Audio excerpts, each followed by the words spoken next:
11º, né? A mais importante evidência para o autismo é a seguinte: o estímulo dos processos compensatórios e dos processos de desenvolvimento como um todo depende não apenas do caráter e da gravidade do defeito, mas também de sua realidade social, isto é, das dificuldades produzidas pelo defeito do ponto de vista da posição social da criança. Em crianças com deficiências, a compensação ocorre em direções completamente diferentes, dependendo da situação criada, do meio que a criança é educada, das dificuldades que surgem para ela a partir dessa deficiência. Quando a gente fala assim, nós até falamos muitas vezes aqui em família, né? Quando a família chega para vocês e diz, ele não sabe de nada, ele não aprende nada. Essa é uma criança com deficiência em que o contexto social do qual ele está inserido já é uma barreira para o seu desenvolvimento. Porque já está lá intrínseca na família de que ele não vai desenvolver. Aí a gente vê essa criança, né, que chega também numa série, por exemplo, tem crianças que a gente está no 2º ano, que chega no seu 1º ano escolar, em que traz essa carga negativa de não desenvolvimento, de não credibilidade, que ninguém acredita que ela vai desenvolver. Você acha que ela tem força motriz para desenvolver, se não for um estímulo, se não for um recurso visual, se não for estratégias para o seu desenvolvimento, ele vai ficar por muito tempo ainda estacionado. E tem uma fala que ele diz que a criança com deficiência, ele ficou por muitos anos aprisionado no estigma da incapacidade. E foi. Né? E até hoje tem muitos que estão aprisionados. Eu digo não só a criança com deficiência, aquela criança que não está no nível de desenvolvimento desejado para aquela série. Porque a gente só vê a diretora correndo. Exatamente. Esse menino tem deficiência, eu tenho não. Olha, eu não posso nem estar falando isso, mas eu jamais coloco no relatório que a criança tem uma deficiência intelectual sem eu suspeitar que ela tem só para agradar A, B ou C porque está perto do espaço. Nunca eu farei isso. Já teve uma situação, ela, eu vou atrás de um médico. Tem uma situação na escola, não é dessa época agora. Eu disse, pode ir, mas não com relatório feito por mim. Ele não tem deficiência intelectual. Ele tem TDAH, mas não tem deficiência. Ela levou, mas não veio com laudo de deficiência, gastou o dinheiro dela. E quase que eu mandava celebrar uma missa. Quase que eu mandava celebrar uma missa. Por quê? Porque ninguém pode, né, suspeitar e colocar dentro do mesmo do mesmo conjunto. A criança não aprende, ela tem deficiência, sem avaliar o contexto, sem avaliar as especificidades da criança, sem avaliar o seu histórico, não é? Próximo. Deixa eu saber, quando você estuda você vai ter a sua filha no resto da vida, e ela vive na frente da criança, infelizmente. Quer dizer, isso aí para uma criança dessa, né, que estuda isso o tempo todo, ela realmente vai para a sala de aula porque tem que ir, né? Porque a mulher mais vontade de fazer nada ela não tem. Não, lá na escola nós temos um caso assim, que é o 3º ano, a criança ela tem TDAH.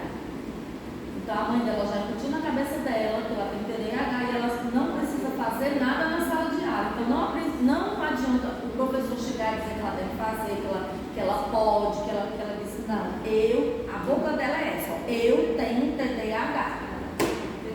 Ai, gente, é difícil. Olha, deixa eu só dizer uma situação que aconteceu lá na escola, bem rapidinho. Aí fica difícil. Como é que o professor vai tratar se a própria garota já vem de casa com isso dito pela família? Aí tá difícil, né? Ó, um aluno excelente do 5º ano, excelente. Aí ele recebeu, a mãe conseguiu o diagnóstico de TEA. No outro dia, a professora fala, ele veio com um cordãozinho, né? E disse, eu não vou mais fazer tarefa porque eu sou autista. Tu acredita? Ele é um dos melhores da sala, Juliana. Só que e a mulher orgulhosa, né? Um orgulho, ele disse, eu não vou fazer tarefa porque eu sou autista. Eu tenho que ficar na frente da fila porque eu sou autista. Eu bati no fulano porque eu sou autista. Aí eu peguei, aí eu fui conversar com ele. Aí a professora disse, mulher, eu tô passada com fulano. Porque ele resolvia todas as atividades, agora não quer fazer uma.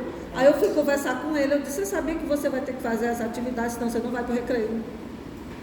Porque ele tem capacidade de resolver, você vai ter que fazer as atividades, senão você não sai 11 horas, eu quero falar com sua mãe.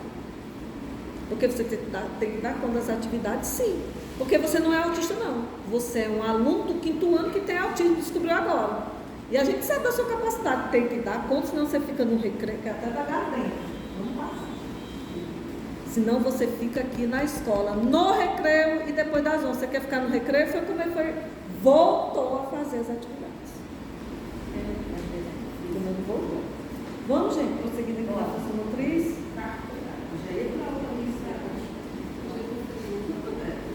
Falando aí, só para lembrar do Piano, que a gente não descobriu o que ele tem, né?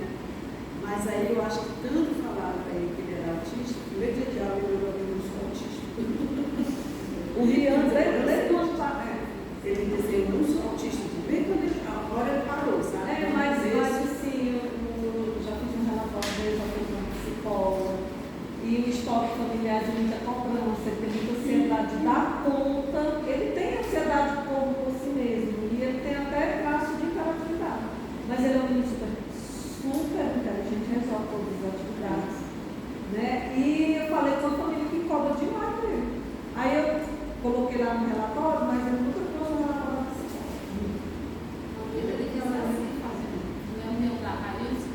Não sei. Não, isso eu não percebi. Era. Disse assim, tia, você não colocou na agenda, minha mãe vai me bater. Bate.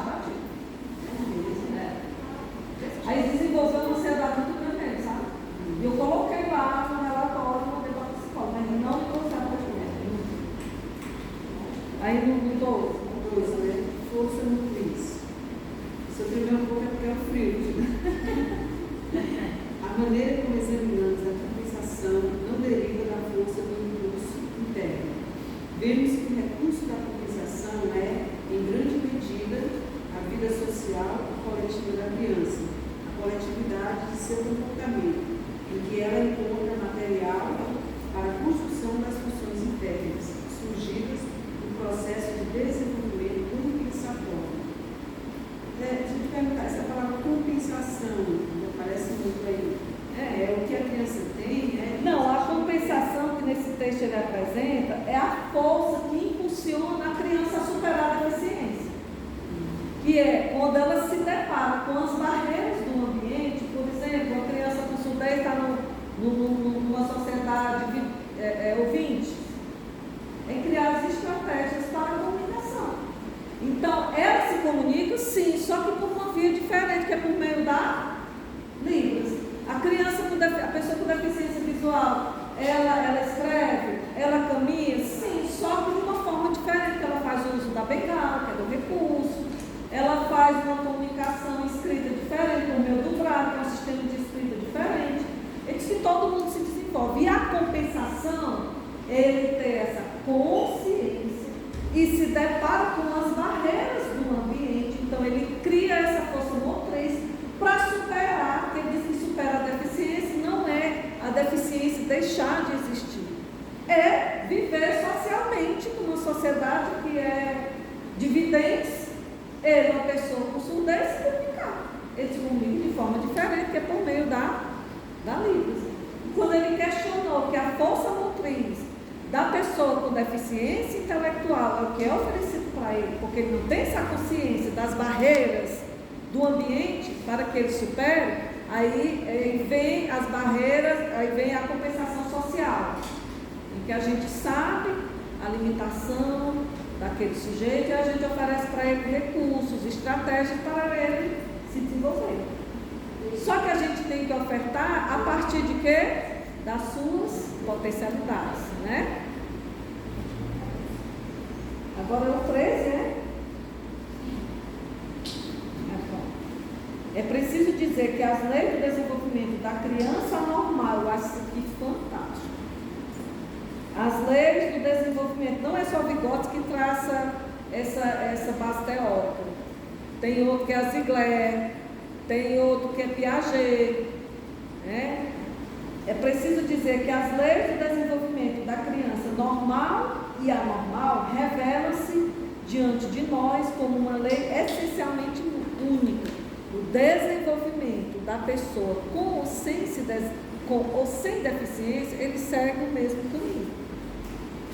Ele passa por aquele nível de desenvolvimento, ele passa pela... Só que a criança com deficiência intelectual, ele se desenvolve de forma mais lentamente, a depender do contexto do qual ele está inserido, do significado, não é nem do significado, é da importância da deficiência intelectual, que tem gente que traz a deficiência intelectual com maiores prejuízos cognitivos, tem outro que traz com menores prejuízos cognitivos, e o contexto do qual ele está inserido também é reflexo do seu desenvolvimento. Né? Se ele vai desenvolver mais, se ele vai desenvolver menos, né? Aí agora sou eu. Considerar prioritariamente as características de natureza biológica e orgânica é desconsiderar o postulado dialético do desenvolvimento por meio das relações culturais e sociais. Ele não nega as questões biológicas, ele não nega que a criança com deficiência intelectual, ele traz um prejuízo nas funções cognitivas, ele traz um prejuízo nas funções executivas, mas que essas questões biológicas não determinam o desenvolvimento da criança. O que determina o desenvolvimento da criança são os contextos dos quais ela está inserida. Contexto familiar, contexto escolar. Aí ele não desenvolveu nada. Sempre quando uma colega, eu estou conversando com algum professor, que ele diz, ele não desenvolveu nada. Eu com relação a quê? Ou com relação a quem? Porque se for, ele não desenvolveu nada com relação ao outro aluno do terceiro ano, mas se for com relação a ele mesmo e a criança frequentou a escola, ele desenvolveu. Ninguém fica estacionado. Ninguém. Sempre desenvolve alguma coisa. Mas quando ele não desenvolveu em nada, em que sentido? Na leitura. Mas em outras áreas, ele desenvolveu o quê? Ele já sabe, só em ele ter conhecimento e consciência do valor social da escrita, que a escrita ela tem essa construção social, de que a gente faz uso da letra para escrever os nomes, para escrever o nome dos objetos, para escrever o nome dos rótulos, essas coisas. Já é um desenvolvimento e uma consciência social de escrita. Agora que a gente cria um padrão, desenvolver, só se ele desenvolver isso, né? 15. A aprendizagem da pessoa com deficiência intelectual inserida em contexto coletivo, as interações construídas e as trocas de saber podem fomentar o pensamento reflexivo que conduz ao desenvolvimento de estratégias cognitivas.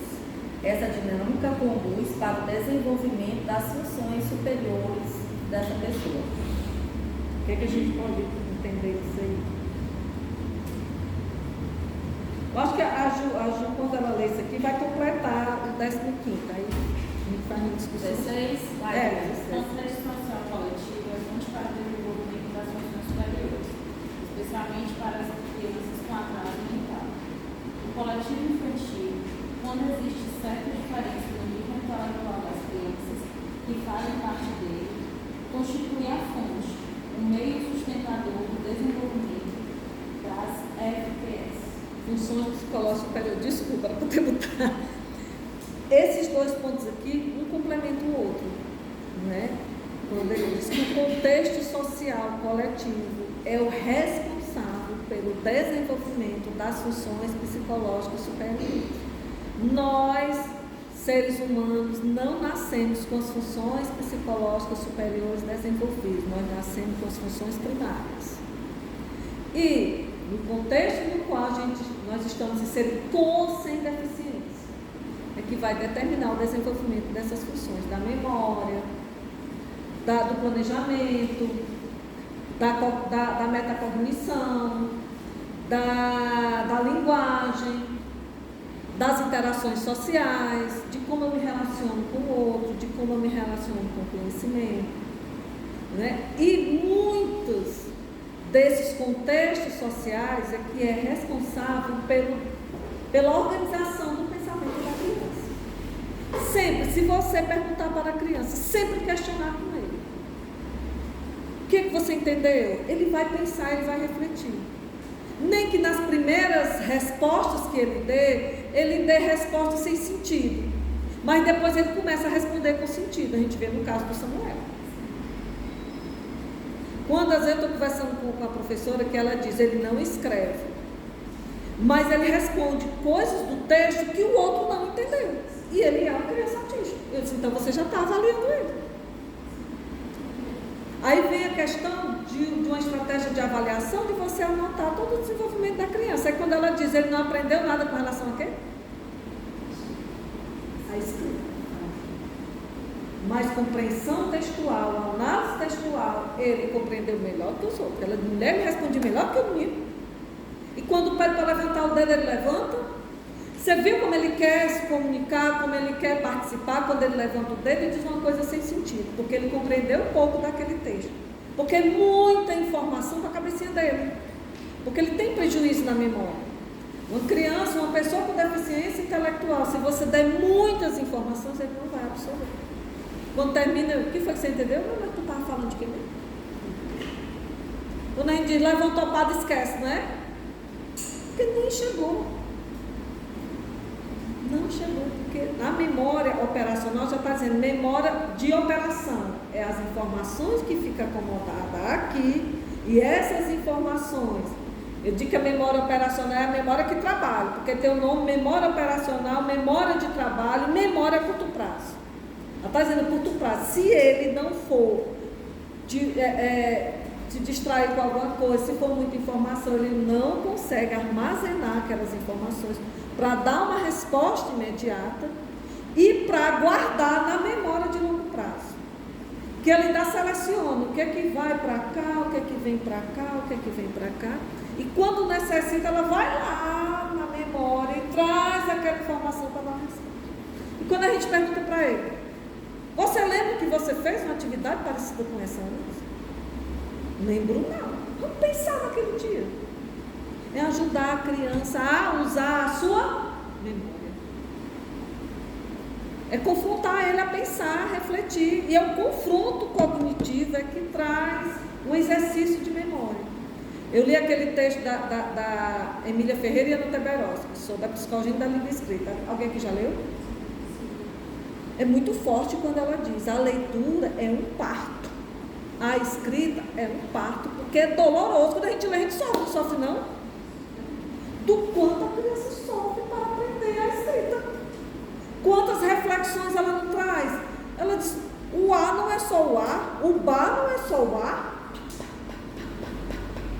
Depois que se consolida, é como se fosse uma libertação. Uma libertação. E a criança com deficiência intelectual, ela tem essa mesma libertação, porque ela segue o mesmo caminho de desenvolvimento. O mesmo. O que diferencia são os mecanismos para a aprendizagem, são as necessidades que ela tem. Mas é o mesmo caminho para o desenvolvimento.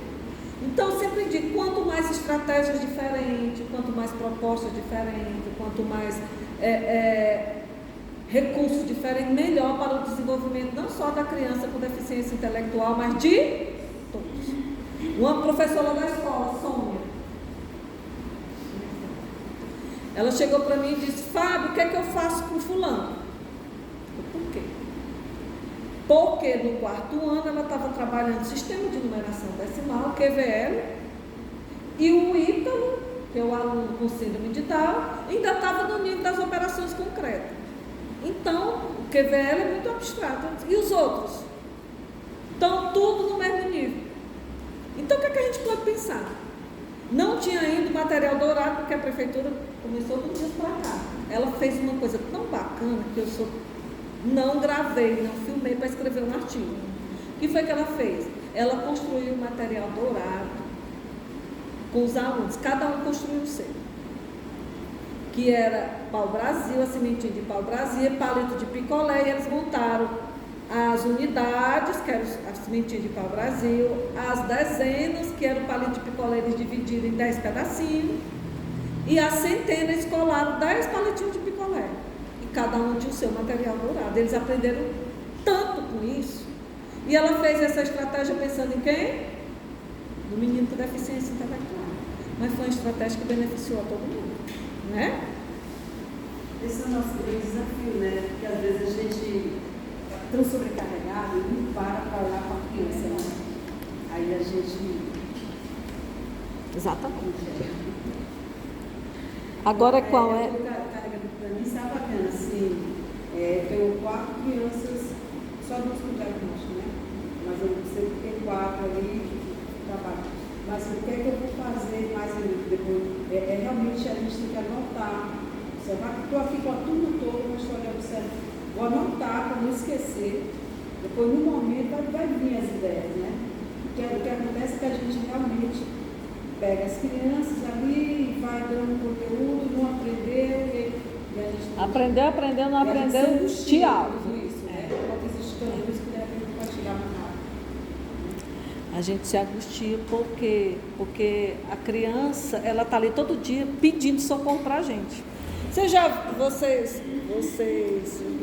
se angustia? Eu passei que teve sala de aula, eu me angustiava, porque todo dia eu olhava para aquela criança e ela pedindo com o olhar, pedindo.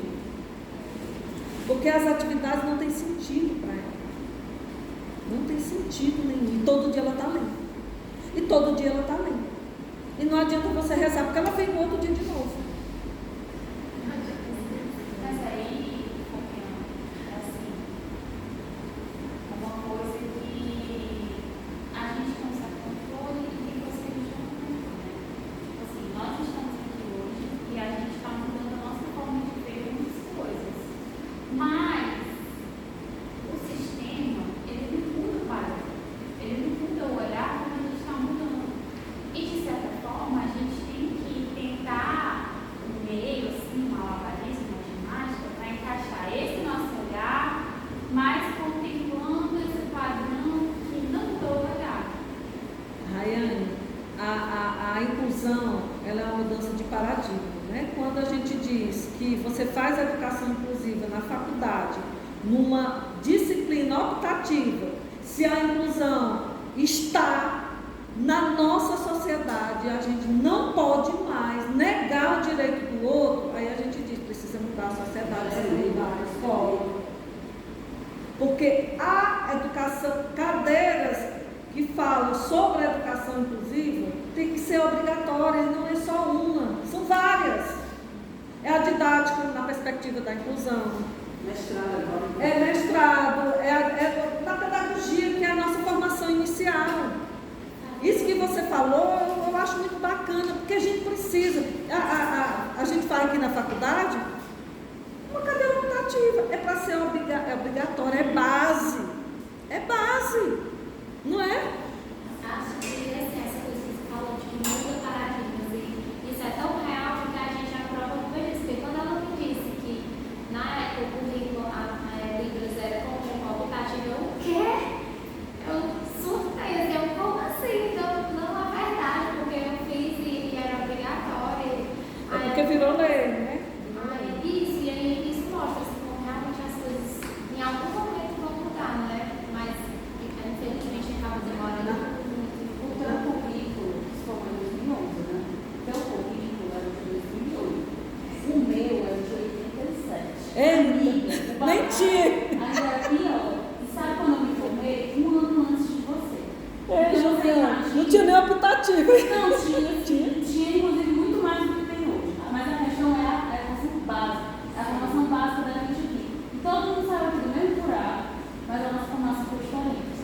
Eu também frequentei isso aqui, mas quando eu entrei, foi justamente nessa transição. Que aí a gente estava pegando a reforma curricular, com o reúne pró-unitário. Mas a gente teve muitas perdas basilares e a gente também teve muito ganho. Mas olha o abismo de formação que nós temos, formados no mesmo lugar. Você se formou um ano depois de mim. O meu diploma é de 2010 foi muito ruim. A minha última disciplina aqui foi em dezembro de 2009.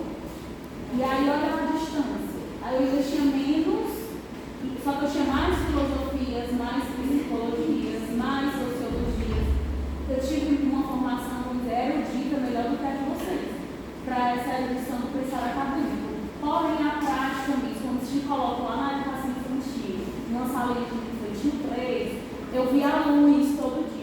de alunos todo dia. Porque assim, Vigórios e Piaget, os alunos estão mortos. E você está vendo lá na frente de um monte de criança que está ávido por viver. E aí você faz o quê? Amiga, você senta no chão e você chora junto com eles, você brinca junto com eles e você discorda. Tem que sentar bem. Essa é a diferença, mas aí por que muita gente não consegue? Porque a academia, ela nos coloca numa ideia de O estágio que quando é? a gente está aqui no último semestre. Eu não passei onde? Pois é, mas eu, por exemplo, tive a oportunidade de estagiar desde o começo, porque eu entrei muito cedo. Eu estagiava na escola particular, que inclusive tinha formação máxima. Só que a questão está ainda mais profunda. É uma situação realmente, uma mudança de paradigma, a gente tem que entender por que a gente está aqui. Aqui a gente alimenta. Essa é a questão. Vigórios e Piaget e aluno, eles são a nossa base aqui acadêmica mesmo. Lá no mesmo semestre a gente vai comer isso, e vai viver, e vai respirar, e no mestrado vai. Que era para trabalhar também a defectologia, que não trabalha a defectologia na graduação, que faz parte da inclusão, que a inclusão deveria estar nas primeiras disciplinas, porque é basilar, não dá mais para negar. O direito do outro não dá mais. O direito do outro de aprender, o direito do outro de estar com os outros, de compartilhar, de viver socialmente, não dá mais para negar. E a sociedade tem que trazer essa reflexão em todos os espaços, em todos. Na própria formação de professor, tem sugestão, fala sobre isso aí. Você quer dizer, Fabiano, quero dar, Deus é mais. Deus é mais. Não, nas nossas formações, né? Fala sobre tudo, mas a gente não vê nada sobre essa situação. E tem que ver. Professor, Tem que ver. E a inclusão do professor também, meu povo. Eu tenho TDAH. A inclusão de tudo. Eu não consigo ter a mesma relação com um diálogo que uma pessoa típica tem. Eu estou aqui fazendo uma edição e eu estou ouvindo tudo que vocês estão dizendo. E eu estou mais concentrada na conversa exatamente porque eu estou controlando o meu hiperfoco. Mas eu já estive numa reunião de trabalho, jogando Candy Crush, e minha chefe sabia que eu já tinha conversado com ela sobre isso. Quando eu estou ansiosa demais, eu preciso gastar minha energia. Ela sabia. E o colega ficou puto com o perdão da palavra, porque eu estava jogando Candy Crush, porque para ele aquilo ali foi um desrespeito. Realmente, eu não avisei aos meus coleguinhas da minha condição, mas a minha chefe sabia. Numa multinacional. Aí a gente colocou isso em perspectiva. Vamos pegar e vamos jogar isso em prática. Aí a minha linda psicóloga do RH, ela chamou a galera toda e um monte de gente descobriu um monte de mazela que tem e foi se tratar na terapia por causa do bendito do Candy Crush. Ainda bem. Então, olha que coisa massa, gente.